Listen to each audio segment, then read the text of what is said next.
Lovely to see that in these days of restrictions, we're still able to all join in a collaborative session. It's really important that we keep in touch and we keep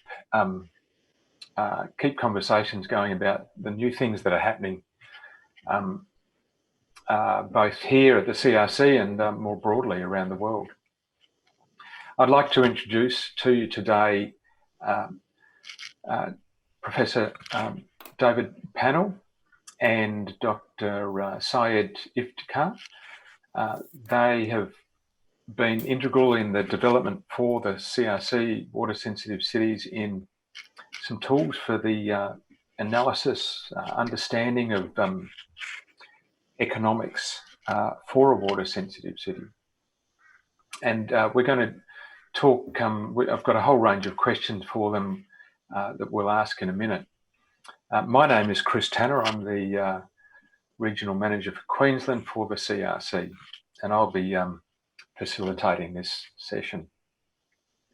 First of all, Syed, I wonder if you could tell me, just give me a bit of a broad overview of what the economic frameworks are and the approach you've taken to those tools, perhaps why you've developed them, what are the important things to be thinking about when we're using them? Yeah. Thank you, Chris. Thanks for the nice introduction. So this project and the tools that we are going to talk about, it has been developed under part of Integrated Research Project number 2, which is the Comprehensive Economic Evaluation Project of the CRC for Water Sensitive Cities. In this, we call it in short as IRP2. So the main objective of IRP2 project is to develop an integrated economic assessment framework, which could be applied to assess the business cases and the development of water sensitive cities and practices related projects. So as part of this framework, we have two main arms, if we may call that, which is one is the benefit cost analysis tool, and the other one is the value tool. And both are part of the package, we call it as Infuse.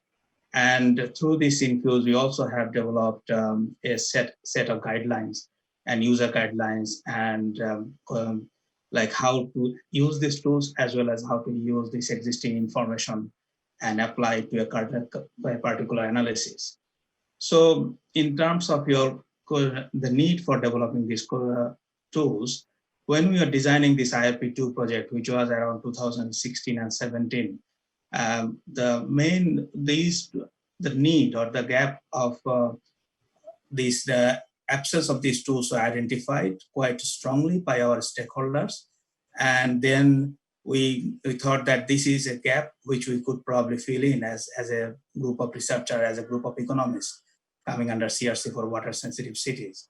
So we did an extensive consultation in terms of what the tools should look like in the first year of the project, and what are the purposes of those tools, and how best we can meet the need or the demand of our stakeholders.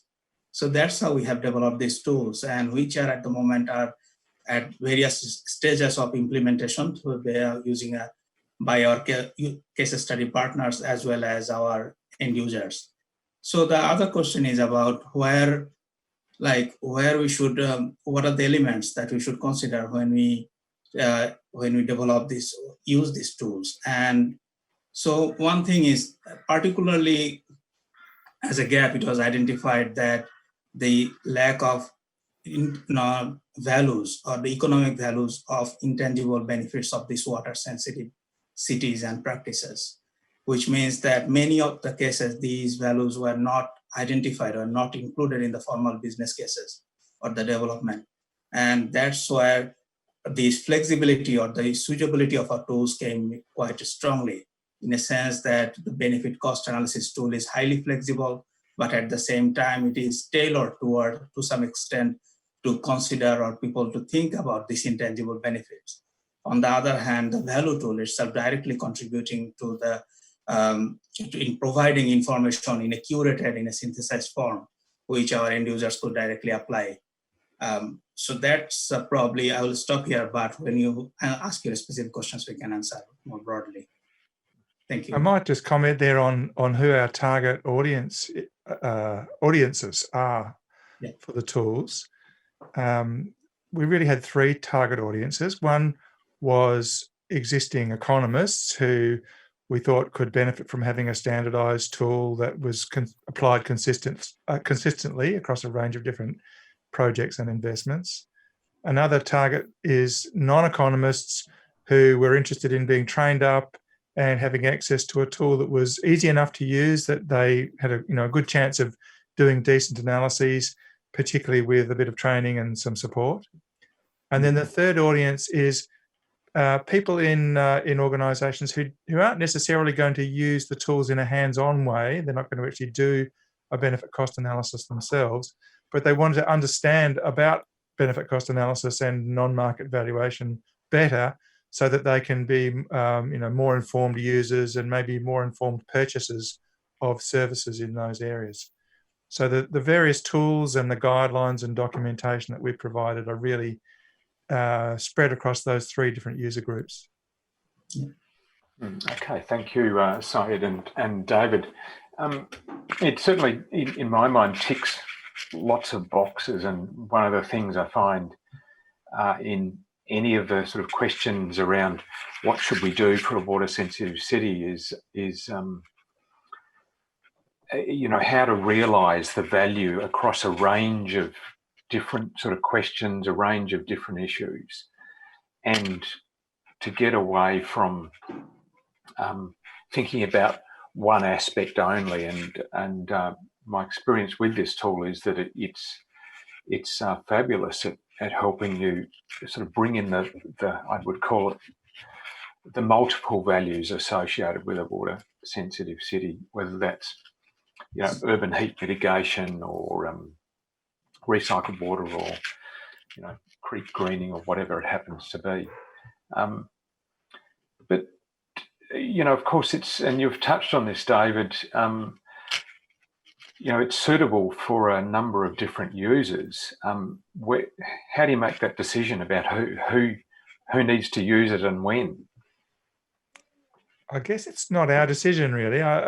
It's really the organisations themselves, and it might depend on the expertise of the people they have in the organisation. It might depend on how challenging a particular analysis is going to be. If something looks very complex and very difficult, maybe they need to get professional support in. But in other cases, they might feel that they're able to do it just with their internal staff, even if there are no economists employed internally. So it's a judgment call. I think it's not a clear-cut thing. It's a judgment call by each organisation, and also depending on which particular project or investment they're looking at. Okay, good, thank you. Let me add just slightly to that, please. Is that often the need comes from internally, within an organisation, and often this comes from the need to have funding for a particular project.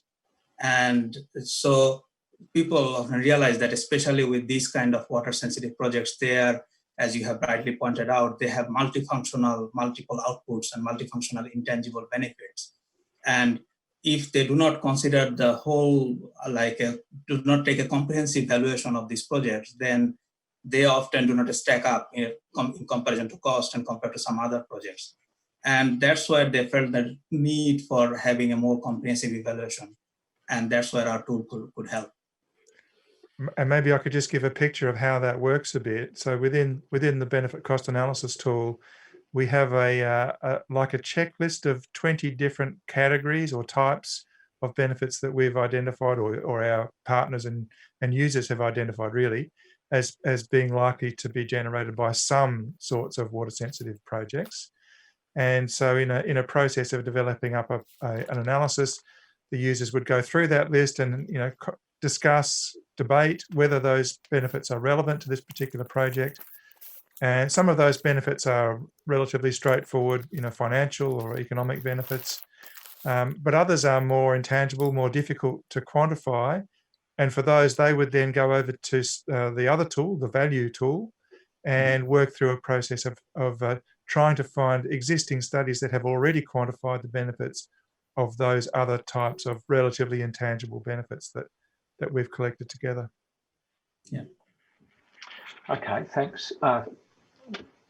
So I wonder, just picking up on that, Syed, if you could tell me a bit about some of the key things that, you know, a user needs to know about BCA and non-market values, all those sorts of things, which, you know, if you're not an economist, they're new terms. So can you tell us a little bit about that and you know, take that forward into how they're realised across that multifunctional space? Sure. So this is we are talking about benefit cost analysis framework, which is quite established in evaluating a project. And what the kind of things, like when a completely like inexperienced person, if they want to start thinking about this, it is a structured, very structured process. And usually the end of this is to evaluate something, which could be a project, which could be a policy, which could be a physical infrastructure, and they are studying the feasibility. But by adopting this benefit cost analysis framework, which means they have to go through all the steps, and which means that there is a structured thinking in terms of, okay, what are the relevant benefits? What are the relevant costs? What are the assumptions, for example, in terms of time lag, uncertainty, discount rate? Who are my beneficiaries of this project? How are we going to get only a single benefit? Are we going to get multiple benefits? What would be the nature of those benefits? What are the costs? Is there any uncertainty in terms of costs? So all these things, like, they have to consider. And these one of the great advantages of this BCA tool is that it's actually very structured, already formatted, which means that it forces you in a way to think and go through all these various components of a formal benefit cost analysis. So that's one of the things is very useful and would be helpful even for a very inexperienced non-economist in terms of aligning their thinking. Even if they do not do any formal benefit cost analysis, just taking and thinking it through the process, that could be helpful in deciding, in clearing their own ideas and concepts.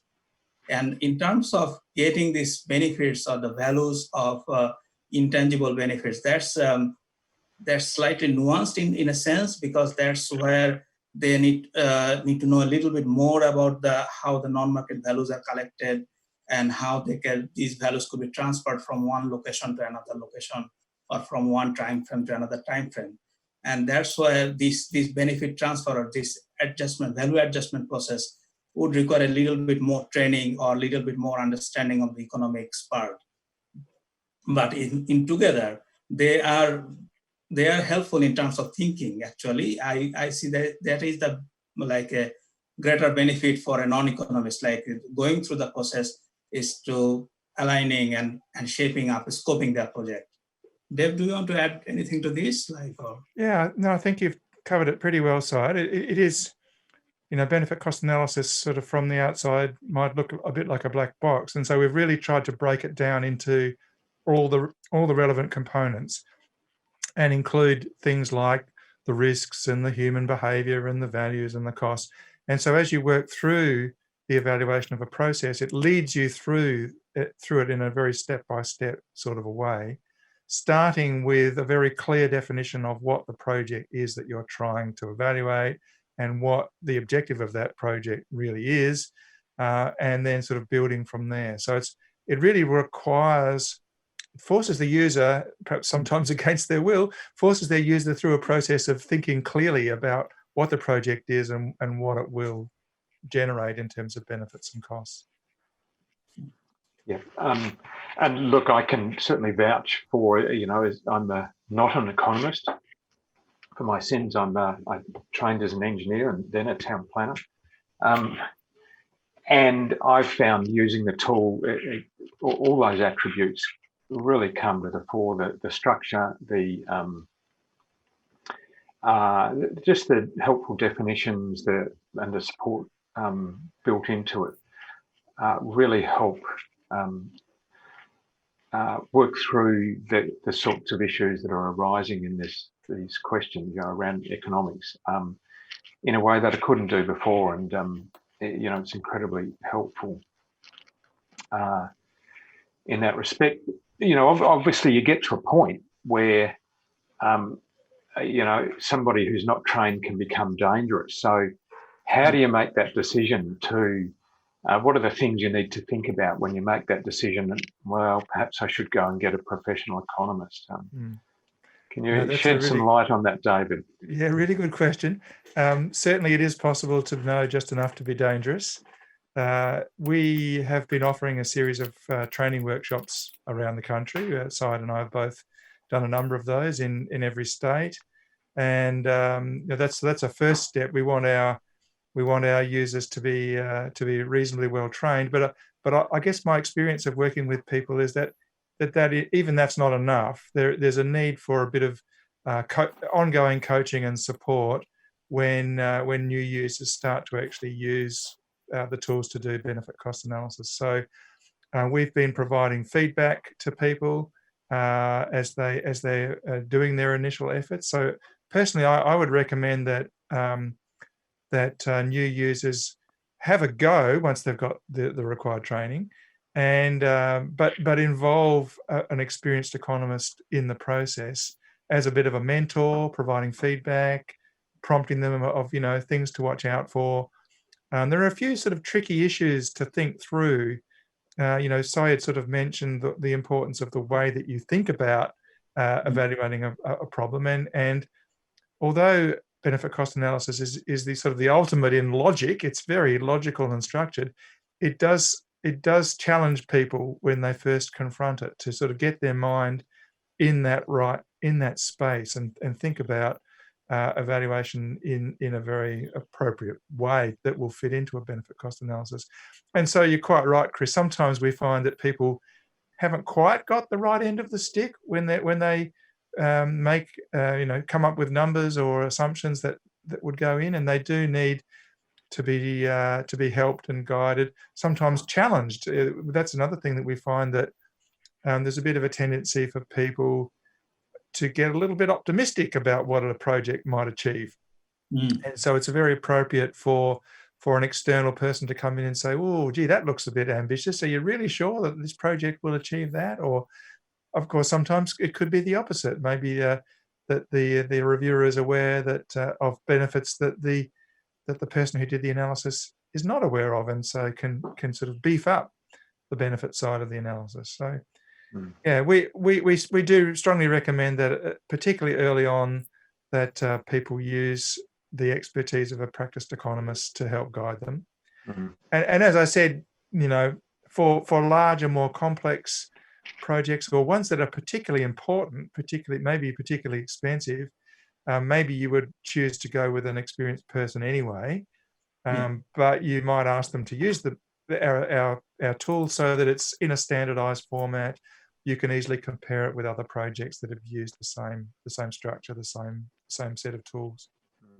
Excellent. Of course, I think one of the tricky things, certainly I've come across, is when benefits and costs are spread across a bunch of different stakeholders. Yeah. And so getting an understanding of how that split occurs, what it means to them, is really important. Can you give us a bit more insight into how the tool can help with that? Yeah, absolutely. So we have recognised that as an important issue. One of the reasons it's important is that there often needs to be discussion about who is going to pay for the costs of a project. And within that discussion, it's very helpful if you've clearly identified who the beneficiaries will be and how much they will benefit. Who are the main beneficiaries, who are the secondary beneficiaries, and so on. So within the BCA tool, we allow the users to specify up to 8 different stakeholders or stakeholder groups. And then when they are identifying the benefits and the costs as they go through the process, they don't have to do this, but they have the opportunity to choose to allocate those benefits and or their costs across those 8 different stakeholder groups. So, for example, if there's a particular benefit that's going to go to the general public, like maybe a recreational benefit or a health-related benefit that's very broadly experienced across a large number of people, then you just allocate that within the tool to that category of beneficiaries. It could, but another type of benefit, such as an amenity value or a view, that might be allocated only to a very localized set of people who happen to be closely located near a particular project. And so you would allocate it to them. And so you do that for each type of benefit and for each type of cost. And then at the end of the process, it will display for you an overall picture of the magnitude of the benefits and the costs for each of the stakeholder groups. And so if you may arguably find that most of the benefits are being captured by one or two groups, and so that they would probably be the first group that you might think about in, how do we sort of generate a system for capturing the resources, generating the money to pay for this project. Mm.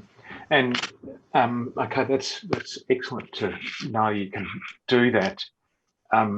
And I presume, without wanting to get into too much detail, you said the tool is it's a spreadsheet-driven tool, so it's relatively sort of simple to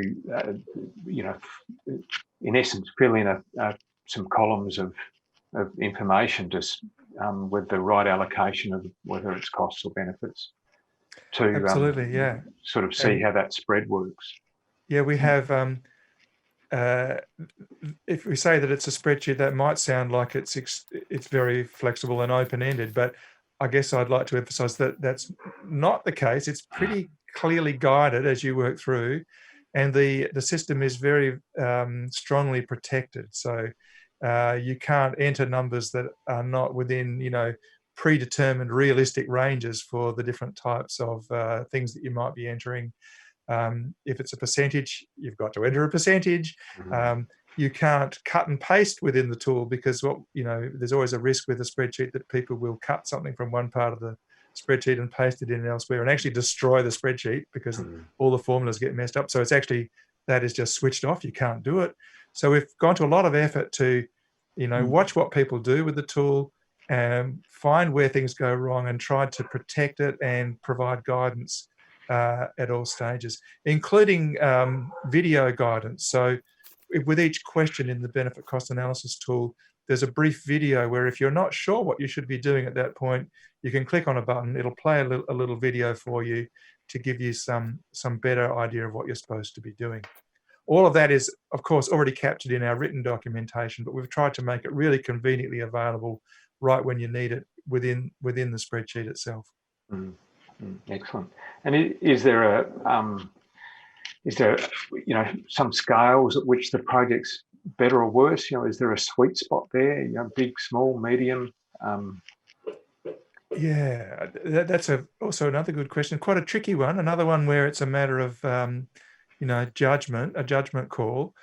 You don't want to.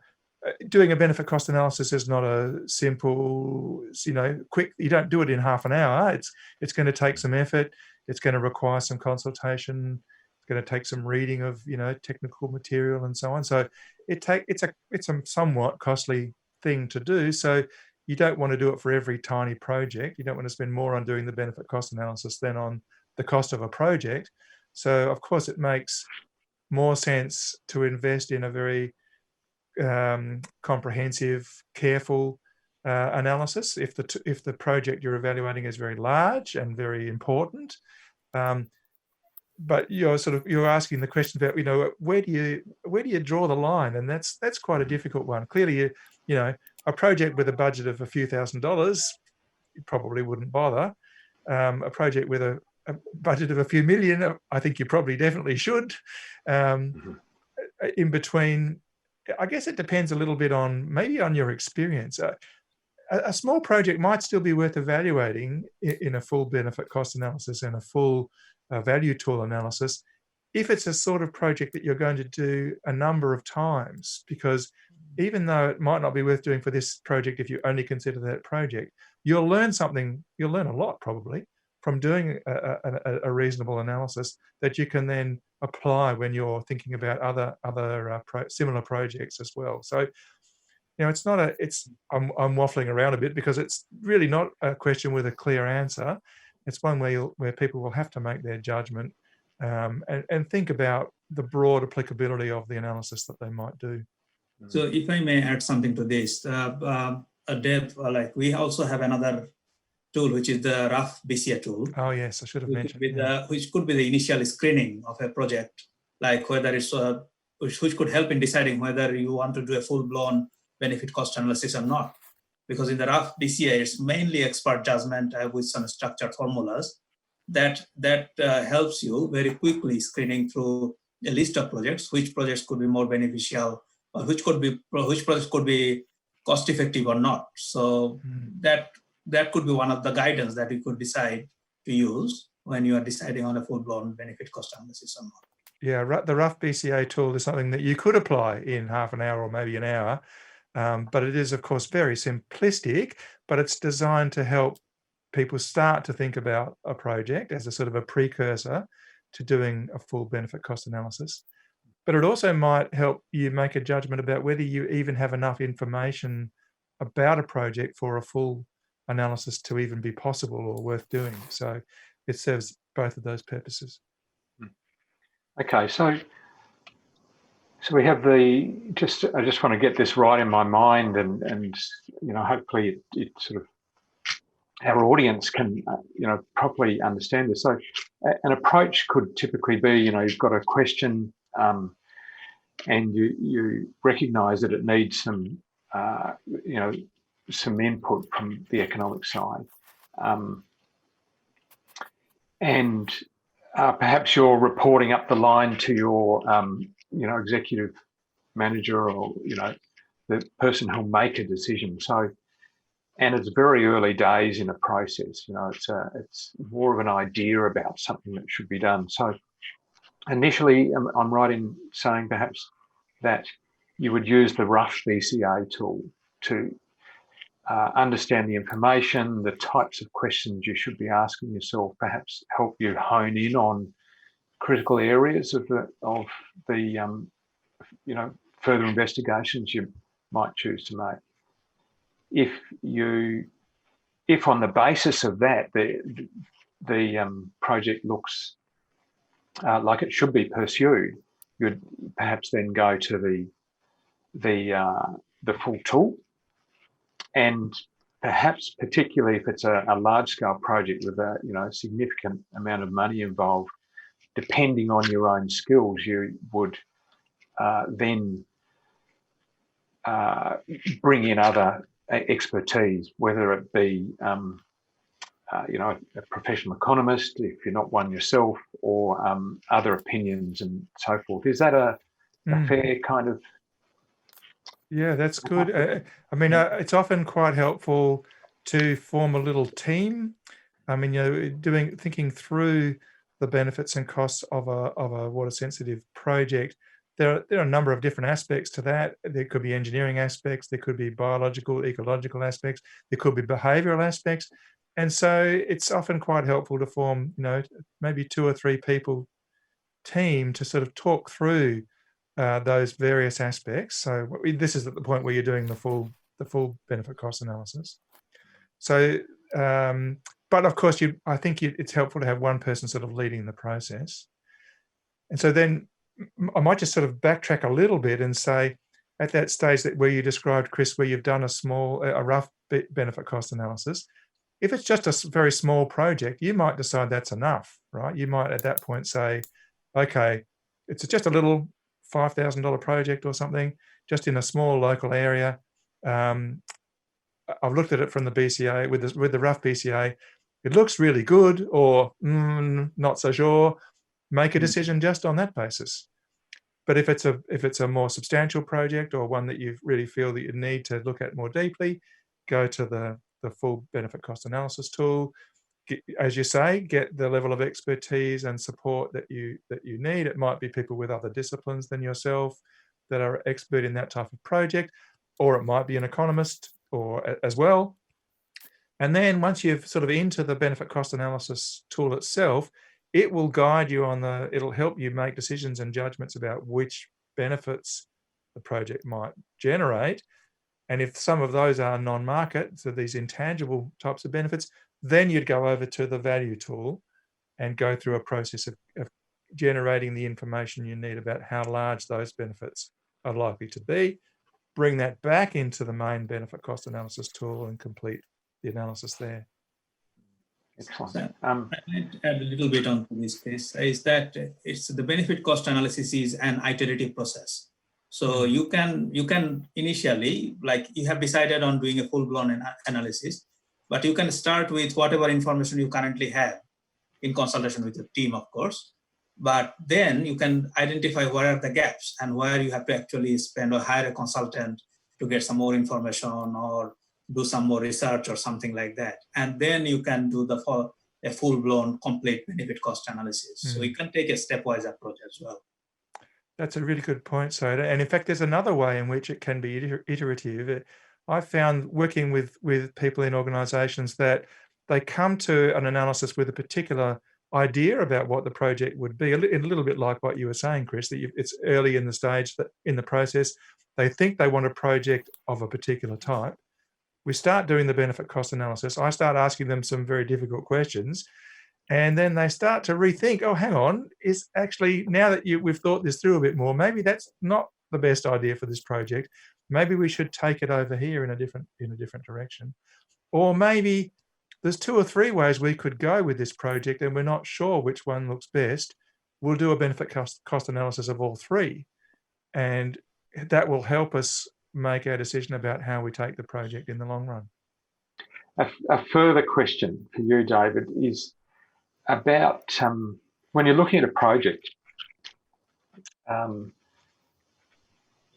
the question often is, well, what if I do the project or what if I don't? And how do you understand that difference? I wonder if you could give some insight to that. Yeah, okay. This is a really fundamental question in benefit cost analysis. It's really important to be clear about what the baseline is that you're comparing the project to, because that's going to determine how you make judgments about what the benefits are. So a bit of a trap for young players is to do to think that the appropriate approach is a before versus after comparison. So you might go out and make some measurements now about how much recreation people are doing, what are the ecological benefits in a location right now, and then anticipate what will happen as a result of implementing a water sensitive project, and make an assessment of the benefits as being the difference between those 2 scenarios. The problem with that is that the world might change even without the project. So you need, in doing an analysis, the baseline that you're comparing a project to needs to consider whether the world would change even without the project. The water quality in a river might be improving anyway because of another regulation or something, or because industry is closing down in that city, or recreation might be increasing, outdoor recreation in a region might be increasing simply because it's become more fashionable to do that, not because of, and then if you went ahead and did a project to create new facilities or a nicer environment, and you observed a higher level of recreation, it may not be attributable to the project. It might have been going to occur anyway. Alternatively, it might be that a river is deteriorating currently, water quality is worsening over time, and you'd want to account for that, right? That in 10 years' time, it would have been even worse than it is now. And so if a project is able to turn that around and improve water quality over time, you should be comparing that to a worse situation than the present rather than comparing it to the present. So that's a really a thing that really gets hammered in the documentation and in the help videos that go with the tool. Really clear thinking about the baseline, and recognizing that the appropriate comparison is with the project versus without the project, not with the project versus before the project.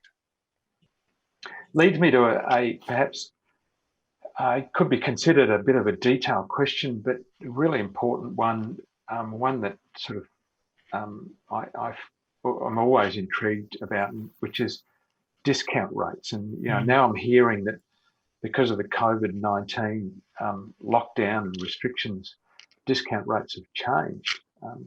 Can you give us a bit of insight to that, David? Yeah, okay. So the discount rate is a system that economists use to allow costs and benefits that occur at different points in time to be compared. So you could imagine if you have a project that generates $100 worth of benefits in 50 years' time, just to take an extreme example, and it costs $50, and it costs so maybe it generates $1 million in 50 years' time, and it costs $1 million today to put it in place. With that $1 million in 50 years' time, how do you compare that to that $1 million that you're spending now? Is it greater or lesser or the same? And so economists have this system called discounting, which is a way of expressing future benefits and costs in present value terms, in today's money. And it's beyond just the inflation rate, okay? So sometimes people think that all we're doing there is adjusting for inflation, but it's actually more than that. It's allowing for the fact that if you spend money up front on a project, then effectively they incur an interest cost, and it's a compounding interest cost, just like it is if you borrow money to buy a house. And everyone's aware that you over the 30-year time frame for paying off a house, you end up paying off a lot more than what the house originally cost. It's a bit hidden, but it's sort of the same concept when you're investing in a project like a water sensitive cities project, where you spend money. Most of that money is spent up front, although not all of it. There's often maintenance and so on, operating costs. But there tends to be a bigger, depending on the type of project, a bigger cost up front. And you need to allow for the fact that it has sort of this compounding, sort of hidden interest cost over time. So that's what discounting is doing. Because it's not just about interest, but interest is the easiest way to think about it. And because even before COVID came along, we've been observing interest rates falling quite dramatically in Australia and in fact around the world. And so the rate at which we would discount future benefits to express them in current day terms has been falling. And the big uncertainty we still face even now is that a permanent shift? And it would be, in some senses, it sort of would be nice if it was, if you're interested in funding projects that have benefits in the long term, because it would mean that that your upfront costs would not accumulate so much interest cost in the long run if the interest cost has fallen, right? If you think about it that way. I mean, in another sense, it's not good. The fact that interest cost is high means that we've got a rapidly growing economy and people are getting higher incomes and so on. So it's not clear that it's a good thing overall, but at least from the perspective of evaluating a long-term project, a lower interest cost is a good thing. So we are currently, using lower rates of interest to discount future benefits. But, I guess I feel like we face quite a high level of uncertainty as to what that will mean in the next 10 to 20 years, which most of the projects we're evaluating, they have a time scale of at least that. So yeah, it's one of the areas where we're sort of grapple with a bit of uncertainty. Yeah, I mean, it raises a whole range of issues. As you say, most of these projects have, particularly if it's in-ground infrastructure, you're talking about life cycles of 50 to 100 years or something. Yeah. And there's obviously some conflicting things going on there when you're trying to do analysis and get that ribbon cutting opportunity. Yeah. But I presume, is it right that you can do some testing around those uncertainties in perhaps a relatively simple way using this tool? Absolutely. In fact, that's a real feature of the tool. It's a thing we've emphasised a lot, is to build in automatically a system called sensitivity analysis. Many people would be familiar with, sensitivity analysis or what-if analysis, and it's often done in quite a sort of an ad hoc way where people will just vary an assumption or a number in an analysis and see what difference it makes to the result. In the BCA tool in particular, we've really tried to do a very good job of building that process into the analysis, so that people can get a very clear picture of how robust the results are. That's really what we're trying to do there. We're trying to help the decision makers make a judgment at the end of the analysis about, okay, you're telling me that the benefit cost analysis is saying, yep, the benefits in this project will be roughly 3 times as high as the cost. But how certain of that can I really be? You know, is it really going to be 3 times?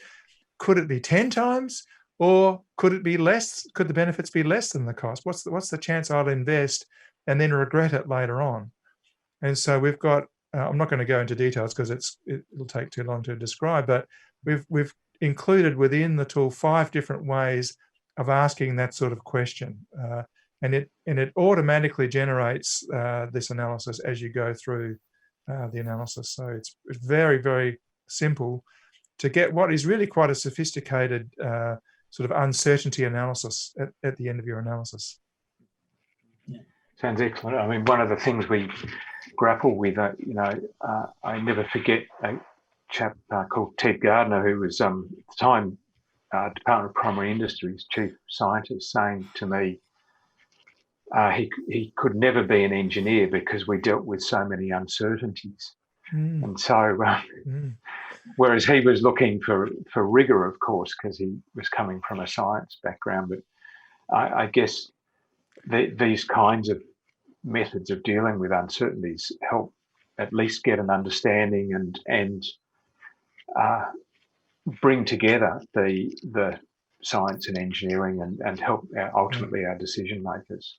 I absolutely. I would say rigor doesn't mean certainty. Rigor means being systematic and open and transparent and honest and logical in the way that you approach an analysis. And that's exactly what we're doing. So even though we often find that there is uncertainty about some of the information that we'd like to have, that we need to have to complete the benefit cost analysis, we can approach that uncertainty in a rigorous and structured way, so that decision makers, we're not hiding the uncertainty. In fact, we're actually trying to be very transparent about what the uncertainty is, so that the decision makers in the end can make their judgment about, should I allocate funding to this project? Is the uncertainty just so great that I just don't have the confidence to do it? Or are the benefits so large that even though I'm uncertain about them, I'm pretty confident, I'm really confident that the benefits are still going to be larger than the costs, even though there's this big range in what the benefits could be numerically. It's often hard to get these tools embedded into organisations. I wonder, Syed, if you can sort of comment on that a little bit about how do we go about embedding these approaches, often new, into industry. How do we, in essence, convince those organisations about the value of that tool, of the rigour they can bring, those sort of aspects? Can you give us a bit of insight to that? Sure, and both of you can chip in afterwards.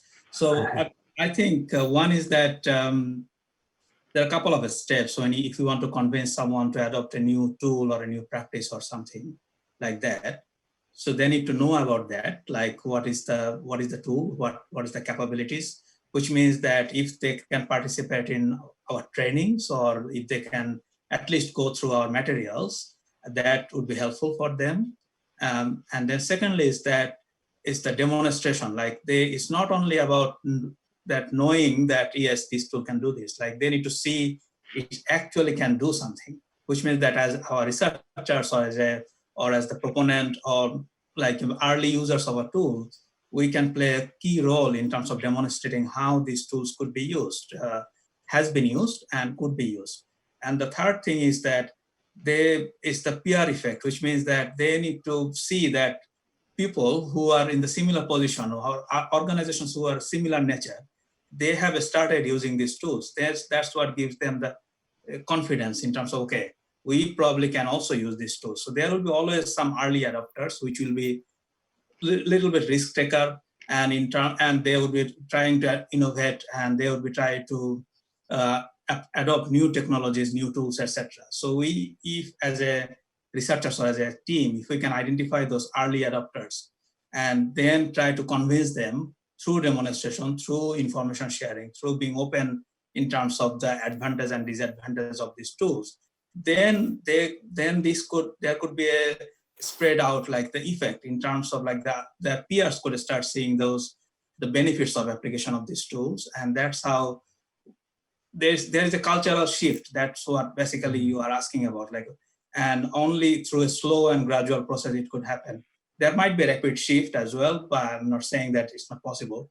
It's impossible, but we, like in absence of anything else, like we have to gradually demonstrating, gradually promoting these tools and showing that these tools does work. Dave, do you want to add anything to that, or please? Yeah, I think there's a sort of a top-down element to this and a bottom-up element. Some of the issues that Syed's just described are more on the bottom-up element. They're sort of getting people who would use the tool to appreciate its value and to understand how to use it and so on. And that's important for sure. There can be a top-down sort of component where either within an organization, a leader within the organization decides that this is important and sort of, really supports it, makes it clear that they support this being done. In my experience, that can be really helpful and valuable. And when you do see rapid change, it's often for that reason. The bottom up's a bit more organic, a bit slower. But then the other way that top down is sort of relevant, top down in a different sense, would be where economic regulatory organisations, regulatory bodies who may require evidence about the economics of a particular investment in order to approve funding or to approve the investment at that organisation. And so they need to be convinced that this is an appropriate tool. And we've been working closely with economic regulators in the water sector around Australia to make sure that they are aware of it. We have another part of the project we haven't talked about, which is really about how the regulators and the government agencies can innovate in terms of regulations or policies or funding mechanisms to support these types of investments. So, I guess the bottom, you flagged at the start in your question, Chris, that it's challenging, and it definitely is. It's not something that happens quickly or easily in my experience. But with the sort of efforts that we've been putting in, both top down and bottom up, I feel reasonably happy that we've been making steady progress, and that there is a growing sort of recognition. Of course, we'd love it to be quicker, but it's still coming, and I'm confident that it'll continue to grow. Sorry, you go. Just a point related to that is that we have been working closely with WSC, for example, which is a industry peak body of water utilities. So that could be another example of a top-down approach, in a way that if they start recommending, I don't think they can make utilities to use that, but they can start recommending a set of tools. And that could be a very good way to demonstrate the level of confidence that the industry has. And then that definitely would have a positive change in terms of adoption or application of these tools. Yeah. I think, there's a couple of in terms of the top down, couple of key things there. One is the, from the very top, the ribbon cutting, sort of television, prime time kind of thing that our politicians and very senior executive enjoy.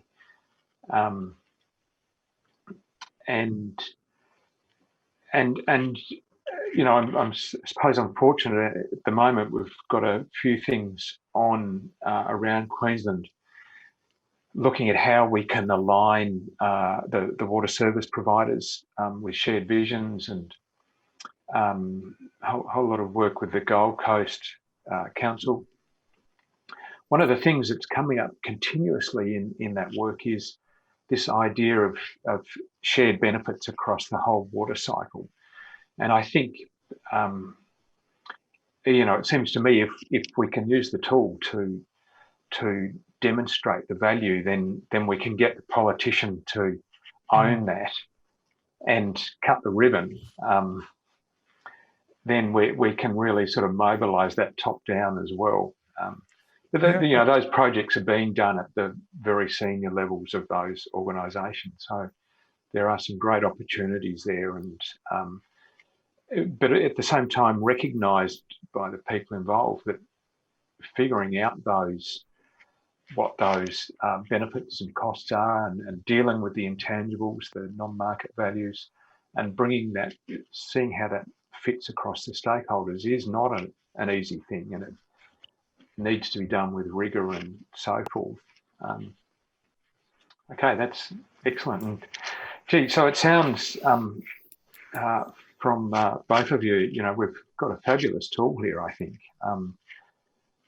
It really unlocks a whole lot of understanding about the economics of water sensitive city, and presumably the tool could actually be employed sort of more broadly, simply because of its approach. It's the way it helps you step through this kind of analysis.